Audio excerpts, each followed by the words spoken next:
जय हिंद एवरीवन। अगर आप इंडियन आर्मी पेपर की तैयारी कर रहे हो तो फटाक से पेन और कॉपी लेकर बैठ जाओ। आज के इस वीडियो में टोटल 50 प्रश्न लिए गए हैं। 15 प्रश्न सामान्य ज्ञान के रहने वाले हैं और 15 प्रश्न सामान्य विज्ञान के रहने वाले हैं। 15 प्रश्न मैथ के रहने वाले हैं और 5 प्रश्न रीजनिंग के रहने वाले हैं। पूरा प्रश्न समाप्त होने के बाद लास्ट में ईमानदारी पूर्वक से कमेंट करके बताना कि 50 प्रश्नों में से आपका कितना प्रश्न सही हुआ है। अगर 50 प्रश्नों में से 30 से अधिक प्रश्न सही होगा तो आपका तैयारी बहुत अच्छा है। इसी तरह से तैयारी में लगे रहो। अगर 30 से कम प्रश्न सही होगा ना तो आपको और तैयारी करने का जरूरत है। और देखो मतलब 2-3 दिनों से टाइम से वीडियो अपलोड नहीं हो पा रहा है, तो इसको लेकर आप लोग परेशान नहीं होना। नेटवर्क प्रॉब्लम की वजह से और टाइम से वीडियो नहीं बन पा रहा है, इसलिए टाइम से वीडियो नहीं अपलोड हो पा रहा है। बीसू सर जो आप लोग का मैथ का क्लास कराते हैं पूरा का पूरा चैप्टर वो करा चुके हैं। लास्ट में बस 5-6 चैप्टर बचा हुआ है तो वो भी वो करा देंगे, ठीक है ना। ऐसा नहीं है कि आप लोग का कोर्स नहीं पूरा होगा, मतलब नेटवर्क प्रॉब्लम की वजह से और टाइम की वजह से, जैसे आप वीडियो टाइम से अपलोड नहीं हो पाया है तो उसको लेकर आप लोग परेशान नहीं होना, ठीक है ना। और चलते हैं अपने प्रश्न की तरफ।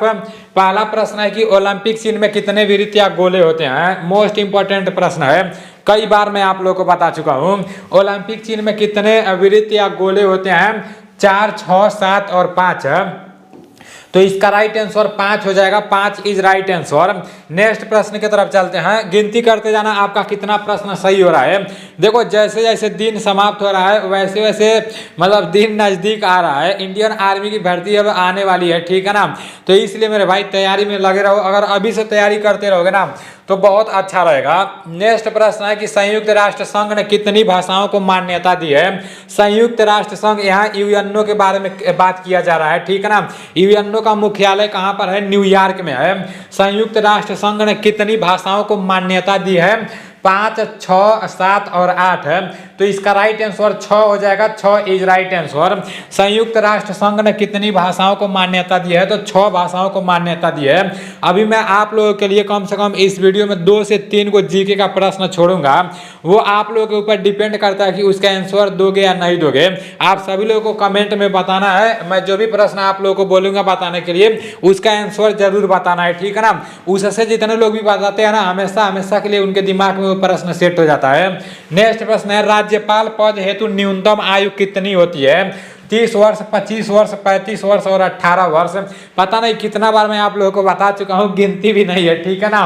राज्यपाल पद हेतु न्यूनतम आयु कितनी होती है? 30 वर्ष, 25 वर्ष, 35 वर्ष और 18 वर्ष। तो इसका राइट आंसर 35 वर्ष हो जाएगा। 35 इज राइट आंसर। मैं आप लोगों को कई बार बता चुका हूं कि राज्यपाल बनने के लिए न्यूनतम आयु 35 वर्ष होना चाहिए और अपने देश का राष्ट्रपति बनने के लिए भी न्यूनतम आयु 35 वर्ष होना चाहिए और अपने देश का उपराष्ट्रपति बनने के लिए भी न्यूनतम आयु 35 वर्ष होना चाहिए। अगर प्रधानमंत्री बनने का आयु पूछेगा तो प्रधानमंत्री बनने का न्यूनतम आयु 25 वर्ष होना चाहिए, ठीक है ना। और राज्यसभा का सदस्य बनने के लिए न्यूनतम आयु 30 वर्ष होना चाहिए। लोकसभा का सदस्य बनने के लिए न्यूनतम आयु 25 वर्ष होना चाहिए। तो इसमें कुछ लोग कंफ्यूजन में भी पड़े रहते हैं, तो आप लोगों को कंफ्यूजन में पढ़ने का जरूरत नहीं है, ठीक है ना। इससे एक प्रश्न जरूर पूछा जाता है। नेक्स्ट प्रश्न है कि भारत में सबसे पहले आईएएस है, पहले इसको आईसीएस बोला जाता था, ठीक है ना। यहाँ पर बोला जा रहा है कि भारत में सबसे पहले आईएएस कौन बने थे। अगर आईएएस नहीं देगा आईसीएस देगा ना तभी भी आप लोग कंफ्यूजन में नहीं पड़ना। बात एक ही हुआ, पहले आईएएस को आईसीएस बोला जाता था। तो भारत में सबसे पहले आईएएस कौन बने थे? रविंद्रनाथ टैगोर, सत्येंद्र नाथ टैगोर, विजेंद्र नाथ टैगोर और नाथ इनमें से कोई नहीं। सत्येंद्र नाथ टैगोर हो जाएगा। Satyendra Nath Tagore is right answer. Bharat में सबसे पहले आईएएस कौन बने थे? तो भारत में सबसे पहले आईएएस सत्येंद्र नाथ टैगोर बने थे। अगर ऑप्शंस में आईएएस नहीं रहेगा आईसीएस रहेगा तो कंफ्यूजन में नहीं पड़ना, ठीक है ना। और ये जो सत्येंद्र नाथ टैगोर हैं ये रविंद्रनाथ टैगोर के भाई हैं। तो भारत में सबसे पहले आईएएस सत्येंद्र नाथ टैगोर बने थे। नेक्स्ट प्रश्न की तरफ चलते हैं। दिलवाड़ा का प्रसिद्ध जैन मंदिर कहाँ स्थित है? दिलवाड़ा का प्रसिद्ध जैन मंदिर कहाँ स्थित है? कर्नाटक, आंध्र प्रदेश, राजस्थान और मध्य प्रदेश। तो दिलवाड़ा का प्रसिद्ध जैन मंदिर राजस्थान में स्थित है। Rajasthan is right answer. गिनती करते जाना कि आपका कितना प्रश्न सही हो रहा है। ये सारा प्रश्न मैं आप लोगों को बता चुका हूं। नेक्स्ट प्रश्न है, मंत्री परिषद का प्रमुख होता है स्पीकर, राष्ट्रपति, गृह मंत्री और प्रधानमंत्री। तो मंत्री परिषद का प्रमुख कौन होता है? यह आप सभी लोगों को पता होगा, प्रधानमंत्री होता है। प्रधानमंत्री इज राइट आंसर। नेक्स्ट प्रश्न की तरफ चलते हैं। नेक्स्ट प्रश्न है, निम्न में से इंडिया गेट किस शहर में स्थित है? इंडिया गेट के बारे में बात किया जा रहा है, गेटवे ऑफ इंडिया के बारे में बात नहीं किया जा रहा है। तो निम्न में से इंडिया गेट किस शहर में स्थित है? मुंबई, जयपुर, आगरा और दिल्ली। तो इसका राइट आंसर दिल्ली हो जाएगा। Delhi is right answer. निम्न में से इंडिया गेट किस शहर में स्थित है? तो इंडिया गेट दिल्ली में स्थित है, ठीक है ना। नेक्स्ट प्रश्न की तरफ चलते हैं। निम्न में से कौन से महासागर पनामा नहर से जुड़े रहते हैं? अटलांटिक और उत्तर महासागर, प्रशांत और अटलांटिक महासागर, अटलांटिक और हिंद महासागर, इनमें से कोई नहीं। तो इसका राइट आंसर प्रशांत और अटलांटिक महासागर हो जाएगा। इंडियन आर्मी के पेपर में यह प्रश्न इस बार पूछा गया था। निम्न में से कौन से महासागर पनामा नहर से जुड़े रहते हैं? तो प्रशांत और अटलांटिक महासागर पनामा नहर से जुड़े रहते हैं। नेक्स्ट प्रश्न है, मोहन बागान किस खेल की टीम है? बास्केटबॉल, फुटबॉल और क्रिकेट और हॉकी। तो इसका राइट आंसर क्या हो जाएगा? इसका राइट आंसर फुटबॉल हो जाएगा। Football is right answer. Next प्रश्न है, यूनियन बैंक ऑफ इंडिया का मुख्यालय कहाँ है? कर्नाटक, उड़ीसा, मुंबई और दिल्ली। तो इसका राइट आंसर क्या हो जाएगा? यूनियन बैंक ऑफ इंडिया का मुख्यालय कहाँ पर है? इसका राइट आंसर मुंबई हो जाएगा। Mumbai is right answer. किताब में भी मुंबई दिया था और जब मैं गूगल पर सर्च मारा हूं तो वहां पर भी मुंबई दिखा रहा था, ठीक है ना। देखो कोई कोई प्रश्न ऐसा रहता है ना, उसका आंसर किताब में गलत दे देता है, मतलब टाइपिंग करने में मिस्टेक हो जाता है। ऐसा नहीं है कि किताब में जो देता है मतलब कोई कोई गलती रहता है तो वो मतलब जैसे वैसे नहीं होता है, गलती से टाइपिंग हो जाता है, ठीक है ना। तो उसको लेकर आप लोग परेशान नहीं रहना। मेरे देखने में जो गलत लगता है मैं गूगल पर सर्च मार के उसको दोबारा देखता हूं। नेक्स्ट प्रश्न की तरफ चलते हैं। अगर फिर भी छूट जाता है ना तो उसको आप लोगों को बताना है। नेक्स्ट प्रश्न है कि बंगाल का विभाजन कब हुआ? 1906, 1907, 1905 और 1903 है। तो इसका राइट आंसर क्या हो जाएगा? इसका राइट आंसर 1905 हो जाएगा। बंगाल का विभाजन कब हुआ? बंगाल का विभाजन 1905 में हुआ, ठीक है ना। नेक्स्ट प्रश्न की तरफ चलते हैं। आर्य समाज का संस्थापक कौन है? राजा राम मोहन राय, गौतम बुद्ध, दयानंद सरस्वती और इनमें से कोई नहीं। तो इसका राइट आंसर क्या हो जाएगा? आर्य समाज के संस्थापक दयानंद सरस्वती है, ठीक है ना। आर्य समाज के संस्थापक दयानंद सरस्वती हैं। नेक्स्ट प्रश्न की तरफ चलते हैं। नेक्स्ट प्रश्न है कि हाल ही में विश्व जनसंख्या दिवस कब मनाया गया? हाल ही में विश्व जनसंख्या दिवस कब मनाया गया? 10 जुलाई, 11 जुलाई, 6 अप्रैल और 1 जुलाई। तो इसका राइट आंसर 11 जुलाई हो जाएगा। 11 जुलाई इज राइट आंसर। नेक्स्ट प्रश्न की तरफ चलते हैं।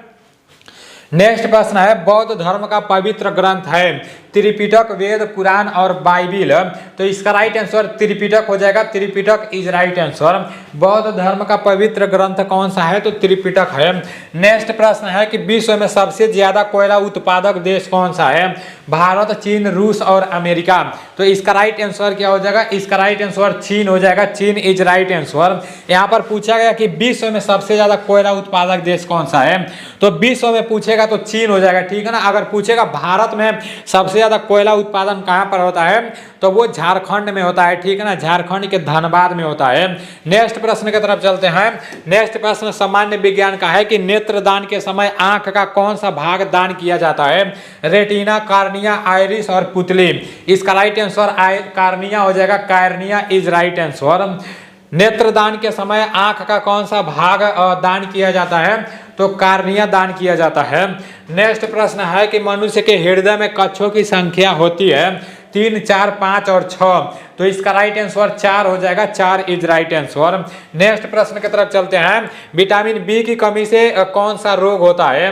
विटामिन बी की कमी से कौन सा रोग होता है? रतौंधी, रिकेटस, बेरी और टेकोफेरॉल। तो इसका राइट आंसर बेरी हो जाएगा। विटामिन बी की कमी से बेरी रोग होता है। नेक्स्ट प्रश्न है, निम्नलिखित में से कौन सी गैस नोबेल गैस के रूप में जानी जाती है?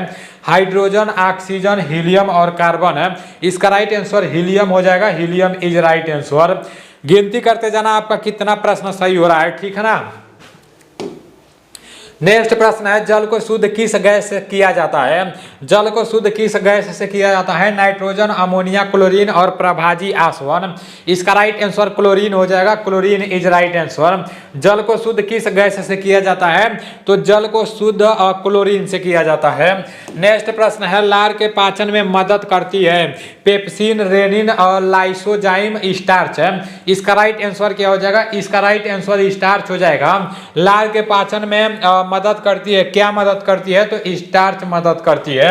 नेक्स्ट प्रश्न है कि सबसे हल्की गैस है एच, हाइड्रोजन, हीलियम, लिथियम और नॉट, इनमें से कोई नहीं। तो यहाँ पर सबसे हल्की गैस के बारे में बात किया जा रहा है, सबसे हल्की धातु के बारे में बात नहीं किया जा रहा है। जब कहेगा कि सबसे हल्की गैस कौन सी है तो हाइड्रोजन है, हाइड्रोजन इज राइट आंसर, ठीक है ना। नेक्स्ट प्रश्न की तरफ चलते हैं, चाकू से काटी जाने वाली धातु कौन सी है? सोडियम, नाइट्रोजन, ऑक्सीजन और हाइड्रोजन है। तो इसका राइट आंसर सोडियम हो जाएगा, sodium is right answer. Next प्रश्न है, सर्वग्राही रक्त समूह है। सर्वग्राही रक्त समूह, सर्वदाता रक्त समूह, ये दोनों आप लोग को पता होना चाहिए, ए, ओ, ए, बी और बी। तो सर्वग्राही रक्त समूह ए बी होता है, A B is right answer. अगर सर्वदाता पूछ देगा ना, अगर पूछ देगा सर्वदाता रक्त समूह कौन सा है तो सर्वदाता रक्त समूह ओ होता है, ठीक है ना। सर्वदाता जब पूछेगा तो ये ओ होता है, आप लोग अपने कॉपी में लिख देना। और सर्वग्राही पूछेगा तो ये ए बी होता है। नेक्स्ट प्रश्न की तरफ चलते हैं। नेक्स्ट प्रश्न है कि आलू में अंकुरित भाग कौन सा है? आंखें, जड़, तना और नाट, इनमें से कोई नहीं। तो ये आप लोगों को बताना है। आप लोग इसका आंसर कमेंट में जरूर देना। आलू में अंकुरित भाग कौन सा है ये आप लोगों को बताना है। मैं आप लोगों को कई बार बता चुका हूं, ठीक है ना। देखो कितना आसान है, इस टाइम आलू का सीजन है, सभी जगह आलू बुहा रहा है। अगर मैं अपने गांव में रहता तो ब्लॉग बनाकर आप लोगों को दिखाता भी, लेकिन शुक्र मनाओ कि मैं अपने गांव में नहीं हूं। तो इसको आप लोगों को बताना है कि आलू में अंकुरित भाग कौन सा होता है। नेक्स्ट प्रश्न है कि किसमें प्रजनन बाहर पाया जाता है? किसमें प्रजनन बाहर पाया जाता है? मेंढक, गाय, भेड़ और मानव। तो इसका राइट आंसर क्या हो जाएगा? वैसे तो इसका राइट आंसर किताब में भी मेढक दिया था और गूगल पर सर्च मारा हूं तो वहां भी मेढक दिखा रहा था, ठीक है ना। और कई बार मैं आप लोगों को इसका आंसर बता चुका हूं। इस बार इंडियन आर्मी के पेपर में प्रश्न पूछा भी गया था। नेक्स्ट प्रश्न की तरफ चलते हैं। नेक्स्ट प्रश्न है, ध्वनि का पता शरीर के कौन से भाग से लगता है? कान, नाक, आंख, कंठ। ये किसको नहीं पता होगा भाई? ध्वनि का पता शरीर के कौन से भाग से लगता है। ऐसा नहीं है कि ये प्रश्न पूछा नहीं गया, मैं अपने पास से बना कर लाया हूं मेरे भाई। ये प्रश्न भी इंडियन आर्मी के पेपर में पूछा गया है। पता है इंडियन आर्मी का जो पेपर होता है उसमें कैसा प्रश्न पूछता है? जैसे जो 15 क्वेश्चन मान लो जीडी, टेडमैन और डब्ल्यूएमपी का 15 क्वेश्चन जीके का रहता है, 15 क्वेश्चन जीएस का रहता है, 15 क्वेश्चन मैथ का रहता है और 5 क्वेश्चन रीजनिंग का रहता है। तो जो 15 क्वेश्चन जीके का रहता है ना, तो मतलब 10 क्वेश्चन तो एकदम आसान देगा, सब लोग लगा लेंगे। जितने लोग भी थोड़ा बहुत पढ़े रहेंगे वो लोग पूरा का पूरा 10 क्वेश्चन लगा देंगे।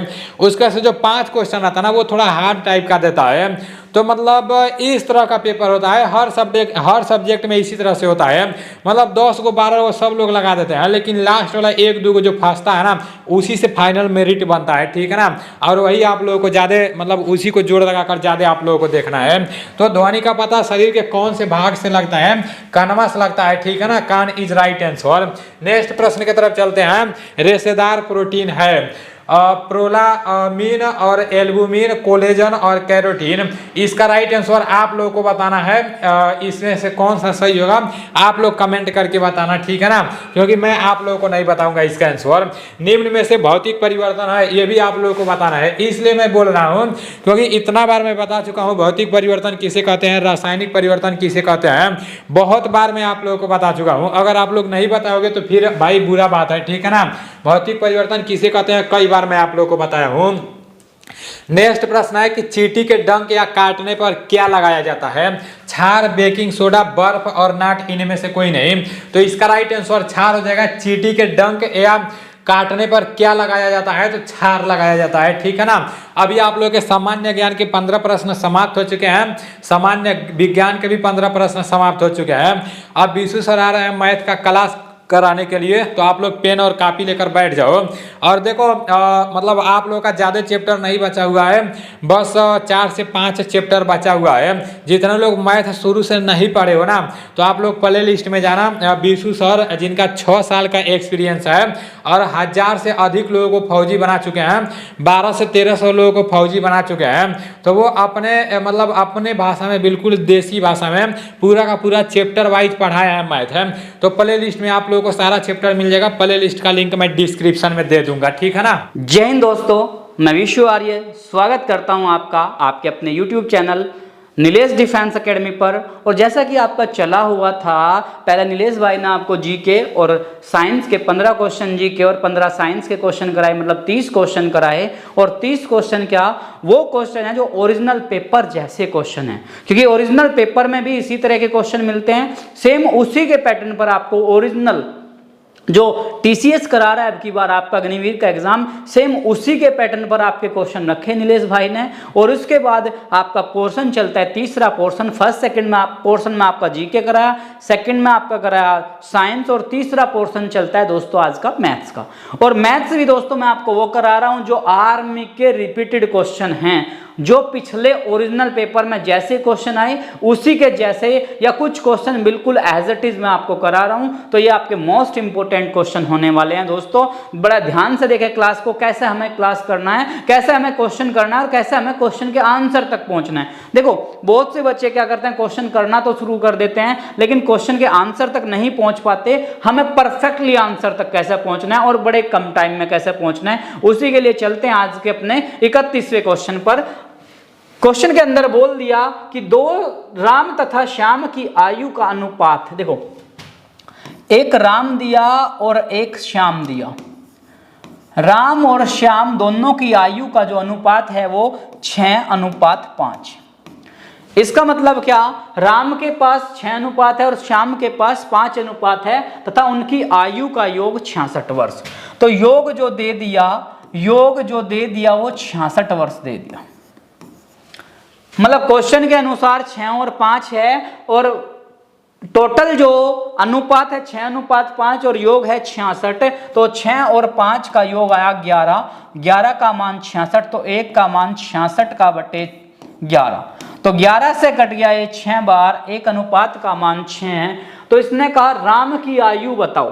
तो राम की पूछ लिया, राम के पास 6 अनुपात हैं और 1 अनुपात का मान 6 आया। तो राम की आयु हमें बतानी है, तो 6 में क्या कर दें, गुणा कर दें 6 की। तो 6 छंग 36 वर्ष। 6 का 6 से गुणा किया 36 वर्ष। राम पर 6, शाम पर 5, तो 6 और 5 11 हो गए। 11 का मान दिया 66, 1 का 66 का बटे 11, तो 1 अनुपात का मान आ गया 6। तो इसने कहा राम की आयु बताओ। राम पर थे 6 अनुपात, तो 6 छंग 36 वर्ष, और 36 वर्ष बना दोस्तों आपका डी ऑप्शन राइट। अगर श्याम की पूछता तो 5 का गुणा 6 में करते, 5 छंग 30। चलते अपने दूसरे क्वेश्चन पर, नेक्स्ट पर 98। क्वेश्चन क्या कहा आपसे, 98। ये डिवाइड जो दिया भाई, ये इस तरह डिवाइड 14 गुणा 2 और प्लस 16। 98 को भाग करना है 14 से और गुणा 2 और प्लस 16। तो 98 को जब 14 से भाग किया, 14 से 7 वर्ग 7, 14 से 98 गुणा 2 और प्लस 16। अब भाग ही क्यों किया, क्योंकि आपने एक नियम पढ़ा है बोर्ड मास, और बोर्ड मास का नियम क्या कहता है, आपको ब्रैकेट करना पहले, फिर ऑफ करना, फिर डिवाइड। और क्वेश्चन के अंदर क्या है, हमारा डिवाइड दिख रहा है। और डिवाइड किस किस संख्या के बीच, 98, सॉरी ये 98 दिया भाई, ये 94 नहीं 98 दिया, 98 दिया है। जब 98 को भाग किया 14, 14 सत्ते 98 और 7 का गुणा 2 किया। अब हमारे पास मल्टीप्लाई है, 7 गुणा 2 7 दूनी 14 और प्लस 16, तो दोनों जुड़कर आ गए 30। मतलब जो आपका आंसर बना दोस्तों वो बना 30। ए ऑप्शन आपका क्या है, राइट है। 98 को 14 से भाग किया तो 7, 7 का 2 में गुणा 14 और 7 दूनी 7 to the 14 प्लस 16 30, 30 आपका राइट आंसर। चलते हैं नेक्स्ट क्वेश्चन पर। 40, 10, 25, 20, 35 और x और इन सब का औसत दे दिया 25। देखो 40 का, 10 का, 25 का, 20 का, 35 का और x का, इन सब का औसत दिया 25। इन सब का औसत दे दिया आपको 25। तो देखो करना क्या है, सभी को जोड़ दो। 40 प्लस 10 प्लस 25 प्लस 20 प्लस 35 और प्लस x बराबर 25। औसत का मतलब पदों का योग, 1 2 3 सबको जोड़ दिया और बटे पदों की संख्या, और जितनी पद की संख्या है उतनी गुणा उस 25 में कर दो। 1 2 3 4 5 6, एक लाइन शॉर्ट कर दी हमने, यहां से 6 की गुणा कर दो। 40 और 10 50 और 25 75 और 20 95 और 35 130 प्लस x बराबर 25 में 6 का गुणा किया 150 और x बराबर 150। ये प्लस का 130 है, इधर गया तो माइनस का 130 और 150 से 130 घटा तो आपका आंसर आया 20 और 20 बना दोस्तों आपका ए ऑप्शन राइट। इसने कहा 40 10 25 20 और 35 और x, इन सब का हमें औसत दिया हुआ है 25, तो हमें x का मान बताना है। सबको जोड़ कर दिया हमने और जितने पद हैं, औसत का मतलब होता है पदों का योग बटे पदों की संख्या, जितने पद हैं उतनी गुणा कर दी 25 में, तो सबका योग आया 130 प्लस x बराबर 25 छिक्का 150 और x बराबर 150 माइनस 130, तो 150 से 130 गया तो 20 बचा दोस्तों आपका राइट आंसर ए। दो संख्याओं का अनुपात दे दिया और इनका लैस है दे, देखो अनुपात दे दिया, अनुपात दे दिया आपको 2:3 और लैस है दे दिया इन दोनों संख्याओं का 150, लैस है दे दिया 150 150।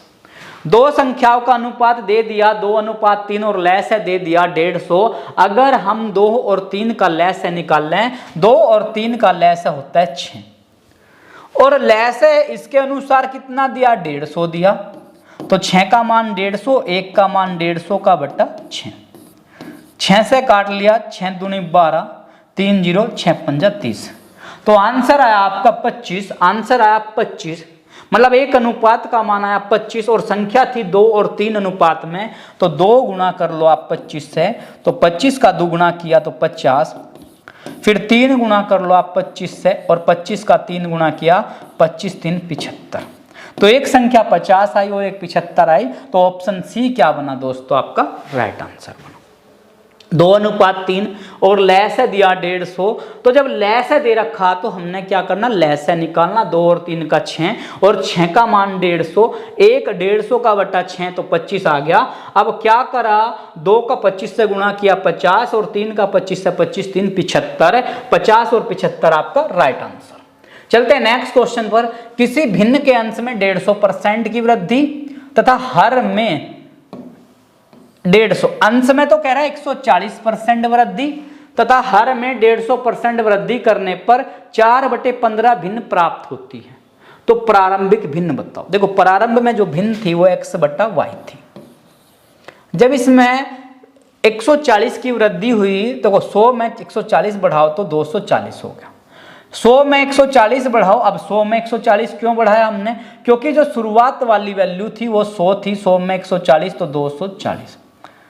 अब 100 में 150 बढ़ाया तो 250 बना और बराबर 4/15।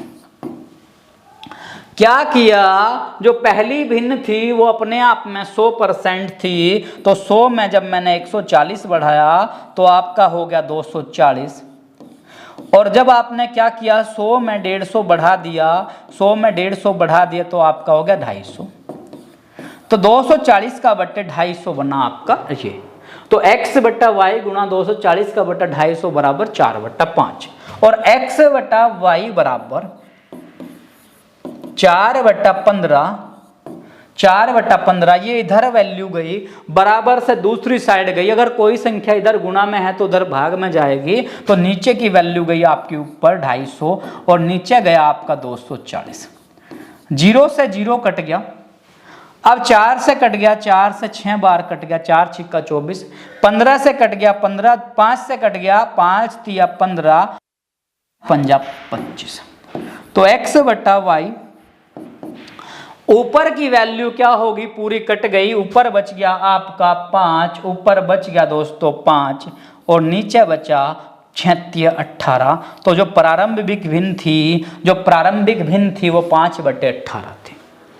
x बटे वाई हमने सोच लिया, जब 140 की वृद्धि हुई तो 100 पर 140 तो 240, जब 150 की हर में वृद्धि हुई, ऊपर वाले को अंश नीचे को हर बोल दिया तो 250 बराबर 4/15 और x बटे वाई बराबर 4/15 गुणा 250 ऊपर गया 240 नीचे गया, 0 से 0 काट लिया, 4 से काट दिया 6 बार, 5 से 5 पंजा 25 और 5 तिया 15, 5/36 18 दोस्तों आपका राइट आंसर।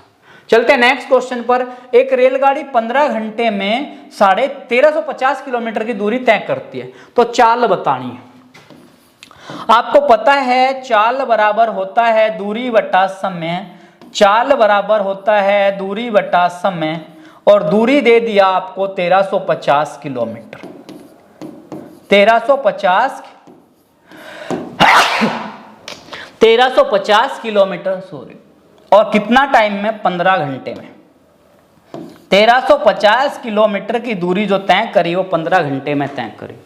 अब किया क्या आपने, 1350 को डिवाइड कर लो 15 से,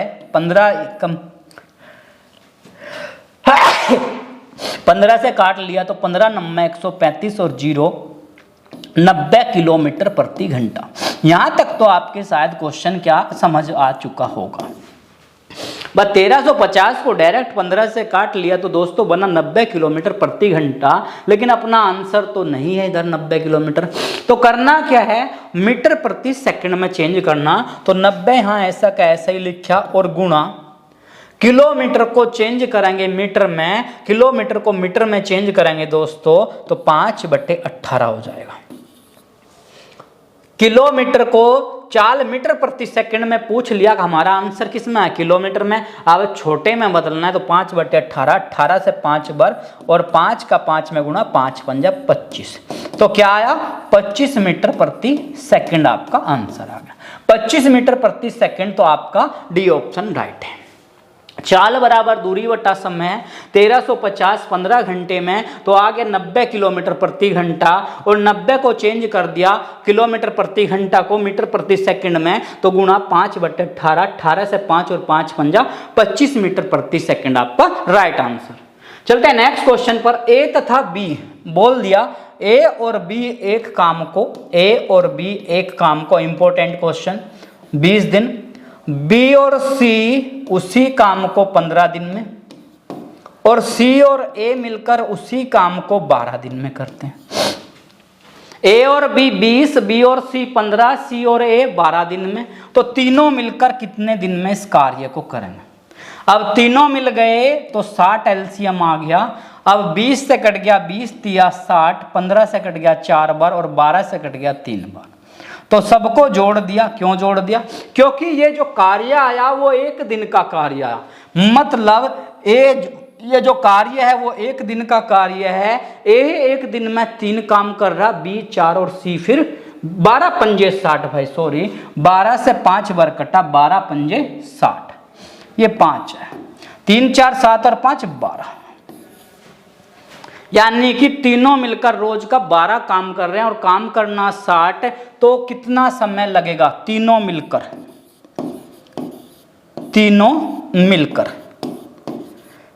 मिलकर जो करेंगे भाई 60 काम करना, 60 का बटा 12। और यहाँ एक चीज ध्यान रखना, हम गुणा 2 की करते हैं। क्यों 2 की गुणा करते हैं, बस ये क्वेश्चन का समझने का फॉर्मूला है। यहाँ 2 की गुणा क्यों किया, इसलिए किया क्योंकि 2 आदमी एक साथ लगे हुए हैं, 2 आदमी एक साथ लगे हुए हैं। अगर 3 आदमी लगते तो 3 की गुणा करते, और 12 पंजा 60 और 5 का 2 में 5 दूनी 10 दिन। तो दोस्तों आपका जो आंसर बना वो बना 10 दिन, ऑप्शन डी आपका राइट आंसर। ए और बी 20, बी और सी 15, सी और ए 12, एलसीएम लिया 60, 20 से 3 बार, 15 से 4 बार और 12 से 5 बार, तो 12 टोटल जोड़कर आ गया आपका। 60 का बटा 12 किया तीनों मिलकर, और 2 की गुणा इसलिए क्योंकि 2 आदमी लगे हुए, 12 से 5 और 5 दूना 10, आंसर आपका राइट आंसर मतलब डी। नेक्स्ट क्वेश्चन, सबसे छोटी संख्या क्या होगी जो 12, 15, 18 से भाग देने पर प्रत्येक दशा में 5 शेष दे।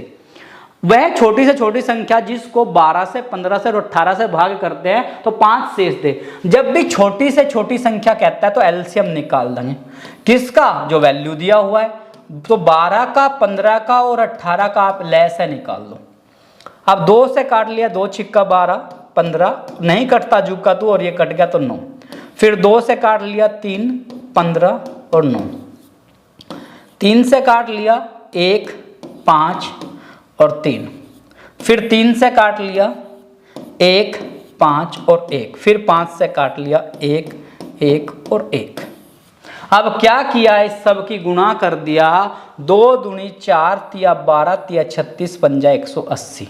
मतलब 2 गुणा 2 गुणा 3 गुणा 3 गुणा 5 सबका गुणा कर दिया। और गुणा करने के बाद क्या आया आपका, 180 आया, 180। और 180 तो दोस्तों आपको ऑप्शन में मिल रहा है पहला ऑप्शन। लेकिन यहां आपको गलती नहीं करनी, क्यों, क्या कहा, प्रत्येक दशा में 5 शेष दे, और जो शेष देता है वो शेष उसमें जोड़ लो। 180 में 5 जोड़ दिया, 185। 185 मतलब सी ऑप्शन। बस क्वेश्चन में ध्यान रखने वाली बात क्या है दोस्तों, जब आपका क्वेश्चन दिया तो क्वेश्चन को एक बार पूरा ध्यान से आप पढ़ लें।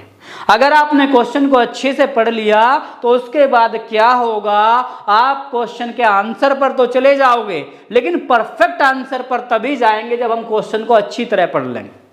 तो ध्यान रखें, इसीलिए मैंने क्वेश्चन दिया कि 5 शेष दे तो वो शेष जोड़ना है जो हमारा एलसीएम आएगा। एलसीएम निकाला, एलसीएम 180 और 5 जोड़कर 185, ये बना आपका परफेक्ट आंसर। चलते हैं मैं नेक्स्ट क्वेश्चन पर। 6 आदमी 10 दिन में 500 रुपए कमाते हैं। देखो 6 आदमी 10 दिन में जितना कमाया उसको नीचे लिख दिया। भाई कितना कमाया या किया गया कार्य गया आपका नीचे। फिर पूछ लिया 8 आदमी 15 दिन में, 8 आदमी 15 दिन में, और क्या पूछ लिया कितना रुपया कमाएंगे। तो क्रॉस गुणा कर लिया, तो 6 गुणा 10 और गुणा रुपये बराबर 500 गुणा 8 और गुणा 15, और रुपये बराबर 500 गुणा 8 और गुणा 15 का बटा 6 गुणा 10। रुपये बराबर है, ये वैल्यू बना हमारा एमडीएच वाला क्वेश्चन। किया गया कार्य आपका नीचे जाएगा। तो 6 गुणा 10 गुणा रुपये बराबर 500 गुणा 8 गुणा 15, और 0 से 1 0 काट लिया हमने। अब 2 से 1 कटा, 2 से 3 बार कट गया, और 2 से 4 बार कट गया। 3 से 1 कट गया, 3 पंजा 15। 50 का 4 में गुणा, 50 चौका 200, और 200 का 50 चौके 200 का 5 में गुणा किया तो 200 पंजे 1000, और 1000 बना दोस्तों आपका राइट आंसर, मतलब D option. Sorry, right answer बना आपका ए ऑप्शन। क्या बना दोस्तों आपका राइट आंसर। 6 आदमी 10 दिन में 500, 8 आदमी 15 दिन में रुपये, क्रॉस मल्टीप्लाई, तो 6 गुणा 10 गुणा रुपये और 500 गुणा 8 गुणा 15, और रुपये बराबर 500 गुणा 8 गुणा 15 और बटे 6 गुणा 10। 0 से 0 काट दिया हमने, काट दिया 2 से 3 बार, 2 से 4 बार, और 3 से 5 बार कट गया। 50 चौका 200 पंजे 1000 आपका राइट आंसर। चलते हैं अपने नेक्स्ट क्वेश्चन पर। एक वर्त का क्षेत्रफल, वर्त मतलब एक गोल आकृति, वर्त का मतलब क्या दिया दोस्तों, एक गोल आकृति दिया आपको, ये वाली आकृति, और इसका दे दिया क्षेत्रफल। तो क्षेत्रफल जो दिया आपको वो 154 वर्ग मीटर दिया। क्षेत्रफल दिया 154 वर्ग मीटर, और पूछ क्या लिया आपसे, परिधि पूछ लिया, और क्षेत्रफल होता है पाई आर स्क्वायर बराबर 154। पाई का मान 22/7 और गुणा आर स्क्वायर बराबर 154, और आर स्क्वायर बराबर 154। जो इधर 7 नीचे है वो गया ऊपर, गुणा 7 और बटे 22। 22 से कट गया ये 7 बार, और 7 का 7 में गुणा, आर स्क्वायर बराबर 49, और आर बराबर √ का 49। और जो 49 वैल्यू होता है, और जो 49 वर्गमूल है वो 7 का है। अब 7 आंसर दे रखा है, लेकिन पूछा क्या क्वेश्चन में, ध्यान रखें, देख लें आप सही से। अगर क्वेश्चन देख लिया तो आप गलत नहीं करोगे। पूछ लिया क्या आपसे, परिधि पूछ लिया, और वर्त की परिधि होता है 2 पाई r। परिधि होता है 2 पाई r। किसकी परिधि? वर्त की परिधि। अब 2 तो 2 है ही, पाई का मान हमें मिला 22/7, पाई का मान मिला 22/7 और r का भी 7 है, तो 7 से 7 कट गया, तो 22 दूना 44 मीटर आपका राइट आंसर। दोस्तों 44 मीटर बना जो वो आपका राइट आंसर बना बी ऑप्शन।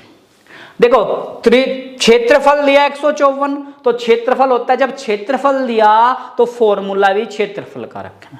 पाई r स्क्वायर बराबर 154, 22/7 गुणा r स्क्वायर बराबर 154, r स्क्वायर 154 गुणा 7/22, 22 से ये 7 और 7 7 49, और r बराबर √49 बना 7 का परिधि पूछ लिया 2 पाई r, 2 गुणा 22/7 गुणा 7, और 7 से 7 कट गया, तो 22 दूनी 44 मीटर आपका राइट आंसर। चलते नेक्स्ट क्वेश्चन पर। एक त्रिभुज के दो कोण, देखो एक कोण 75 डिग्री दिया, एक कोण दिया 85 डिग्री, तो तीसरा कोण पूछ लिया, तीसरा कोण हमने मान लिया x, और तीनों का मान होता है 180। ये बात मैं आपको कई बार बता चुका हूं कि त्रिभुज के तीनों कोणों का मान 180 डिग्री होता है। 5 और 5 10, 8 7 15, 116, 160 प्लस x बराबर 180, और x बराबर 180 माइनस 160, तो बना आपका 20 डिग्री। तो 20 डिग्री आपका बी ऑप्शन राइट। एक 75, एक 85, तीसरा x, तीनों का 180, 75 85 160 प्लस x बराबर 180, और x बराबर 180, ये प्लस का 160 उधर गया बराबर से, तो माइनस हो गया, 180 से 160 गया, तो 20 डिग्री आपका राइट आंसर। चलते हैं नेक्स्ट क्वेश्चन पर। चीनी की कीमत में 20% बढ़ जाने पर एक परिवार को खर्च में कितनी कटौती करनी पड़ेगी कि परिवार का खर्च न बढ़े। मान लो चीनी की कीमत 100 रुपये है, और जब 20 बढ़ गई, जब 20% बढ़ गई, तो डायरेक्ट 20 बढ़ा दो 120। देखो कोई भी वैल्यू 100 पर डायरेक्ट बढ़ जाती है और 100 पर ही डायरेक्ट घट जाती है। अगर 100 पे 20 बढ़ी तो डायरेक्ट बढ़ा दो, अगर 100 पे 20 घटती तो 100 से डायरेक्ट 20 घटा दो, परसेंटेज में अगर आता है। फिर क्या कहा कि परिवार को खर्च में कितनी कटौती करनी पड़ेगी ताकि खर्च न बढ़े। अब 120 को 100 पर लेकर आना है परिवार को, तो 20 की कमी करनी पड़ेगी, और 20 कमी किया किस पर, 120 पर, और गुणा 100%। 20 से कटा 20, छिक्का 120, और 100 को काट दिया 6 से, 100 को काट दिया 6 से, 6 एकम 6, 4 0, 6 छंग 36, 4 बचा, पॉइंट लगाया 0, 6 छंग 36, फिर 4 बचा 0 और 6 छंग 36, तो 16.66% की क्या करनी पड़ेगी, परिवार को कमी करनी पड़ेगी, जिससे परिवार का खर्चा बिल्कुल भी नहीं बढ़ेगा, जू का तो मेंटेन रहेगा। 100% है, जब 20% बढ़ाया तो 120 हो गया, और कह रहा है कि 120 को 100 पर लाना है। किसको? 120 को कहां लेकर, 20 पर, 100 पर लाना, तो 20 की कमी की किससे, 120 पर गुणा 100, 20 से कटा 6 और 6 को 100 को काट दिया 6 से, तो 16.66% की कमी करनी पड़ेगी। चलते हैं नेक्स्ट क्वेश्चन पर। 3000 रुपए का 4% की वार्षिक दर से और 2 वर्ष का साधारण ब्याज, तो बटा 100। 3000 मूलधन है, 4% दर है, 2 वर्ष का समय बटा 100, तो 2 जीरो से क्या कर लिया आपने, 2 जीरो से 2 जीरो काट लिया, तो 3 चौक 12 और 12 दूनी 24, मतलब 240 रुपये। जो साधारण ब्याज होगा वो 240 रुपये होगा। 3000 मूलधन है, प्रिंसिपल है, 4% रेट ऑफ इंटरेस्ट है, और 2 वर्ष का समय, 3000 गुणा 4 गुणा 2 बटा 100, 2 जीरो कट गया, 30 चौका 120 दूनी 240 आपका राइट आंसर। चलते हैं नेक्स्ट क्वेश्चन पर। एक घन की भुजा, घन की क्या, जैसा कि आपका एक लूडो तरह की गिट्टी होती है, जैसे लूडो खेलते हैं आप लोग, तो इस तरह का आकृति क्या हो गया, घन हो गया। अब इसने क्या पूछ लिया, एक घन की भुजा 4 मीटर, देखो ये 4 मीटर है, और इसने पूछ लिया आयतन, किसका आयतन? घन का। मोस्ट इंपोर्टेंट क्वेश्चन बनता है भाई आपका ये। घन का आयतन होता है भुजा की पावर 3। जो घन का आयतन हुआ भुजा की पावर 3 हुआ, और भुजा दे दिया 4 मीटर की पावर 3, तो 4 का 3 बार गुणा करो, 4 चौक 16, 16 चौके 64 मीटर की 3, और मीटर की 3 दिया तो घन मीटर लिख सकते हैं। घन मीटर कितने घन मीटर? 64 घन मीटर। और 64 घन मीटर बना तो दोस्तों ऑप्शन बी आपका राइट बना। घन की भुजा, घन दे दिया, जिस तरह का लूडो होती है उस तरह को घन बोलते हैं, और आयतन होता है भुजा की 3 और भुजा होता है 4 की पावर 3। 4 दिया तो 4, अगर 5 देता तो 5 की 3 करते, 6 देता तो 6 की 3 करते, तो 4 चौक 16 चौके 64 और 64 घन मीटर। नेक्स्ट क्वेश्चन 16 अनुपात x और अनुपात 25। मैं कहा क्या? बाहर की बाहर गुणा और अंदर की अंदर, तो x का x से गुणा हो गया और बराबर 16 गुणा 25। जब x का x से गुणा हुआ तो x का स्क्वायर और 16 का 25 से 16 पंजे 80, हासिल आपका बना कितना? आप दूसरे तरीके से भी कर सकते हैं, ऐसे भी कर सकते हैं। x स्क्वायर 16 गुणा 25, 16 पंजे 80, 16 दूनी 32 और 8 40, तो x बराबर √400। और भाई जो 400 होता है, 400 वर्गमूल होता है 4 किसका? 2 का, और 2 जीरो के लिए 1 जीरो, तो मतलब 20 आपका राइट आंसर बना, ऑप्शन बी। चलते हैं नेक्स्ट क्वेश्चन की तरफ। यदि किसी सांकेतिक भाषा में यहां से शुरुआत होती है आपकी रीजनिंग की, और रीजनिंग की मैं 1-2 दिन के अंदर या किसी भी दिन सैटरडे तक एक बढ़िया सी क्लास लूंगा दोस्तों आपकी, जिसमें 5 क्वेश्चन आपके रीजनिंग के आते हैं और 20 से 25 क्वेश्चन मैं आपको कराऊंगा, और 20 से 25 क्वेश्चन में आपके 10 नंबर कवर होंगे। इस सैटरडे आपकी वो क्लास ली जाएगी। तो क्या कहा? किसी सांकेतिक भाषा में कोर्ट का कोड दे दिया, COURT, कोर्ट का कोड दे दिया DPVSU। कोर्ट का कोड दिया और ब्रेन का कोड पूछ लिया BRAIN। कोर्ट का कोड दिया और ब्रेन का पूछ लिया, देखो C से अगला D, O से, देखो C से अगला अक्षर D, O से आगे P, और U से आगे V, R से आगे S और T से आगे U। तो ब्रेन का कोड, तो B से अगला अक्षर C बना, R से आगे S बना, A से आगे B बना अक्षर, I से अगला J और N से आगे O। CSBJO, तो ऑप्शन ए बना दोस्तों आपका राइट आंसर। मतलब कोड जिस तरह ये दिया उसी तरह अगले कोड को मैच करना है, और ये आपका मोस्ट इंपोर्टेंट क्वेश्चन बनता है। चलते हैं नेक्स्ट क्वेश्चन पर। विषम शब्द को चुनो, 4, 125, 25 और 6, 16। अब देखो यहां पे हमें पता लगता है जो 4 है वो 2 का वर्ग है, जो 25 है वो 5 का वर्ग है, जो 16 है वो 4 का वर्ग है, लेकिन 125 जो है आपका वो घन है, किसका? वो घन है आपके 5 की पावर 3। तो ये ही अलग है, क्योंकि ये क्या हुआ? घन हो गया, और बाकी सब क्या है? वर्ग है। तो ऑप्शन बी क्या हुआ आपका? डिफरेंट आया। क्यों आया? क्योंकि सब संख्या क्या है? वर्ग है, 125 ही घन बनना है, तो बी ऑप्शन आपका राइट। मैं एक लाइन में दोनों तरफ से 7वां हूं, तो लाइन में कितने व्यक्ति हैं? मान लो इधर से मैं काउंट किया और 7वें स्थान पर, इधर से 1 2 3 4 5 6 और 7वें स्थान पर, तो पंक्ति में व्यक्ति तो 7वां हूं, तो 7 + 7 दोनों साइड से 7 है, 7 7 और माइनस करना है 1, 7 और 7 जोड़ दिया 14 और -1 किया तो 13। पंक्ति में व्यक्ति बने जो 13 बने, ऑप्शन सी आपका राइट आंसर। देख सकते हैं 1 2 3 4 5 6 7 8 9 10 11 12 13, और ज्यादा बड़ी लाइन नहीं देता, वो 10 15 20 तक ही देता है, और इसमें आप डायरेक्ट भी कैलकुलेट कर सकते हो। इधर से 7 उधर से 7 दोनों को जोड़ दिया और 1 घटा दिया। चलते हैं नेक्स्ट क्वेश्चन पर। 4 का दिया 64, 4 से 64 तो 8 से पूछ लिया, 8 से पूछ लिया आपका, तो 4 का 64 कैसे बना भाई? जब 4 का क्यूब किया तो 4 चौक 16 चौके 64 होता है, तो जब 8 का क्यूब करेंगे तो 8 × 64 = 512 होता है। तो 4 का क्यूब कर रखा है इधर किया हमने 8 का क्यूब, तो बन गया आपका 512। तो ऑप्शन बना दोस्तों आपका ए ऑप्शन आपका राइट। और चलते हैं आज के लास्ट क्वेश्चन पर, 50वां क्वेश्चन। भारत दिया नई दिल्ली और रूस आपसे पूछ लिया भारत का क्या नई दिल्ली क्या है राजधानी है, तो रूस की राजधानी आपको बताना है। ऑप्शन दिया पेरिस, मॉस्को, बीजिंग या कीव। चलो मैं इसका आंसर आपको लिख देता हूं। जो रूस की राजधानी है वो मॉस्को है। रूस की राजधानी मॉस्को है, मतलब ऑप्शन बी आपका राइट है।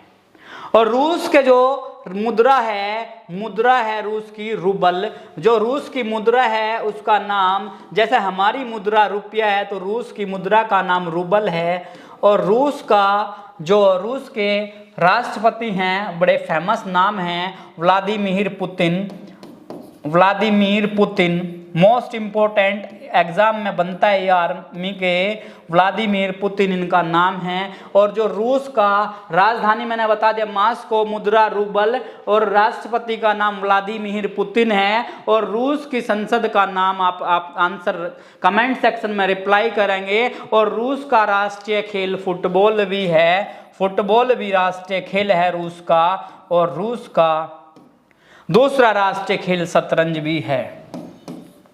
तो आपको रिप्लाई करना है दोस्तों, पेरिस किसकी राजधानी है, बीजिंग किसकी राजधानी है और कीव किसकी राजधानी है। जिस तरह से एक लाइन पर या जिस तरह से एक वर्ड्स पे मैंने 2 से 3 बातें बताई हैं, आपको भी इसी तरह, जैसे पेरिस है, पेरिस किसकी राजधानी है, यहाँ के राष्ट्रपति कौन है, यहाँ पर फेमस क्या चीज है, इस तरह के 2 से 3 आपको आंसर देने हैं। ये थे दोस्तों आज के 50 बेहतरीन क्वेश्चन। पहले पोर्शन में 15 जीके, 15 साइंस, फिर 15 मैथ और 5 रीजनिंग। ये मोस्ट इंपोर्टेंट क्वेश्चन थे और क्वेश्चन वो थे जिस तरह के आपके एग्जाम में रिपीटेड होते हैं। इसी के साथ मिलते हैं दोस्तों नेक्स्ट वीडियो में। जय हिंद दोस्तों।